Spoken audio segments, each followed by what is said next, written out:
ఈరోజు మనం ఏదైనా పని చేసేటప్పుడు ఈ పని చెయ్యమంటావా అని అడుగుతున్నామా? ఎక్కడికైనా వెళ్ళేటప్పుడు ఫలానా దగ్గరికి వెళ్ళమంటావా ప్రభువా అని అడుగుతున్నామా మనము? ఏదైనా కాంపిటేటివ్ ఎగ్జామ్కి అప్లై చేసేటప్పుడు ఈ ఎగ్జామ్కి అప్లై చేయమంటావా అని అడుగుతున్నామా?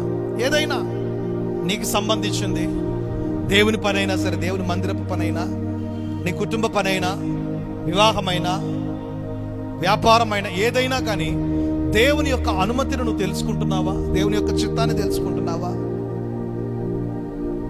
దేవుని యొక్క చిత్తాన్ని నువ్వు తెలుసుకోకుండా నువ్వు డైరెక్ట్గా వెళ్ళటాన్ని బట్టి నష్టపోయే అవకాశాలు 100% ఉంటాయి. అలా కాకుండా మొట్టమొదట ఏదైనా పని చేయాలి అనుకున్నప్పుడు ప్రభు సన్నిధిలో పెట్టాలి. మొట్టమొదట ఆయన సన్నిధిలో ప్రేయర్ రిక్వెస్ట్ ఏదైతే నువ్వు చేయాలనుకుంటున్నావో, ప్రభువా మరి ఇది నీ చిత్తమా కాదా అని తెలుసుకొని నువ్వు ప్రార్థన చేసి నువ్వు పని ఆరంభించినప్పుడు దేవుని చిత్తాన్ని చాలా క్లియర్గా మనకు తెలియపరుస్తాడు. ఆమేన్. దేవుని చిత్తము లేకుండా నువ్వు వెళ్తే ఓడిపోతావు. దేవుని చిత్తం ఏదో తెలుసుకొని దాని ప్రకారంగా నువ్వు చేస్తే దేవుడే శత్రువుని చేతికి అప్పగిస్తాడు.